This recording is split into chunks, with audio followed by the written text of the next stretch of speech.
Magandang hapon sa inyong lahat mga ka-farmers. So sa hapong ito ay nagpapa-spray po tayo no ng pang anti-stress sa ating talong.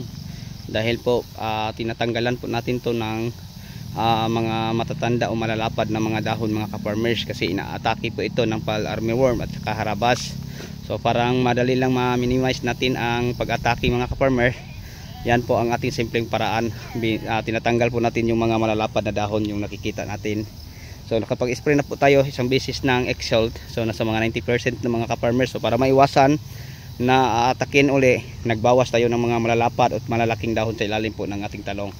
So pagkatapos mga ka-farmers, kasi na-stress po sila kasi pinutol natin ang mga malalapad na dahon, ay nagpapa-spray po tayo ng pang anti-stress natin mga ka-farmers sabay sa fungicide. So yun po may share at may bahagi ko po sa inyo. So meron tayong 6 dining ng spray, may 3 din sa aking harapan at may 3 din sa aking likuran. Yan po sila.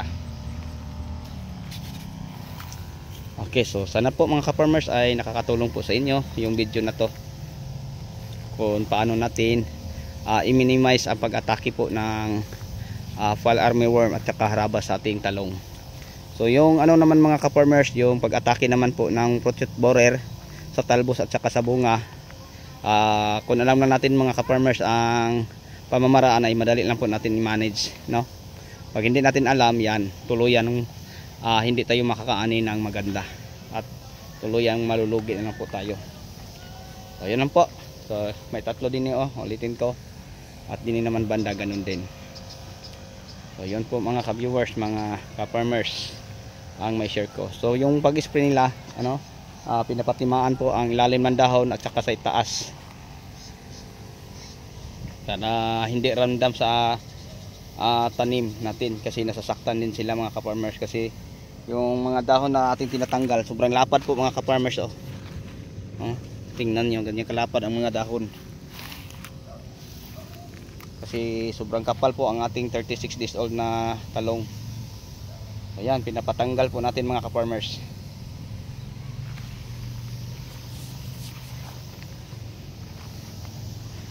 Meron tayong 6 na pinapa-spray natin din yan.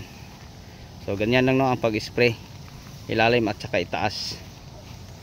So basa ang ilalim ng dahon, basa din ang itaas. Yun po mga ka-farmers.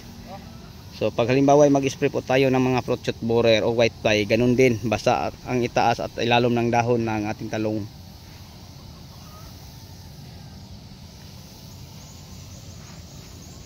Ayan po sila. So madali lang pong matapos mga ka-farmers, kasi 6 po silang nag-spray. At ito na po ang talong na kanilang ini-sprayhan. So yan po ang sinabi ko na kanina sa ating live, na pagkatapos natin magtanggal o ng mga malapad na dahon, magpa-spray po tayo ng anti-stress. Ito na po mga ka-farmers, mga ka-viewers. Okay, fungicide po at saka foliar na pang anti-stress, yun po ang ating ginagamit din Okay, so sa inyong lahat, hanggang dito na lang po. Maraming salamat. Thank you.